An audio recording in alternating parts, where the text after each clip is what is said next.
আসসালামু আলাইকুম রহমতুল্লাহ। আমাদের আনন্দপুর চন্দনদি আশ্রয়কেন্দ্রে আমার এই মহিলাটাকে একটা দুইটা ভিডিও করছিলাম। উনি আসলে ওনার দিন দিন অবস্থা খুবই খারাপ, পরিস্থিতি বেশি অসুস্থ হয়ে যেতেছে, পাগুলার দিন দিন আরো পুড়ে যেতেছে।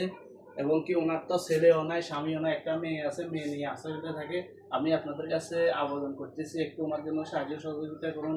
আপনাদের একটু সাহায্য সহযোগিতা যদি ওনার একটু সুস্থ হয় বা কিছুদিন বাঁচে থাকে দুনিয়াতে, ওনার চিকিৎসাও চলতেছে না এবং কি খাওয়া দাওয়ারও অনেক কষ্ট হইতেছে। আশ্রয়কেন্দ্র তো আমাদের বাড়ির ভাষায়, আমি সবসময় খবর নিতেছি ওনার কি অবস্থা, কি পরিস্থিতি। যাক, আপনাদের কাছে একটু অনুরোধ করছি যে ওনার জন্য একটু সাহায্য সহযোগিতা করুন, ওনার চিকিৎসার জন্য এবং কি খাওয়ার জন্য। আপনাদের একটু দয়া যদি হয়, কিছু টাকা দেন তাকে, তার ভালো হবে। আমাদের মোল্লা ফাউন্ডেশনের পক্ষ থেকে ওনাকে কিছু টাকা চিকিৎসার জন্য দেওয়া হয়েছে। যাক, মোল্লা ফাউন্ডেশন আরো যারা আছে, আমি আপনাদের কাছে আবেদন করতেছি ওনার জন্য একটু সাহায্য সহযোগিতা করুন।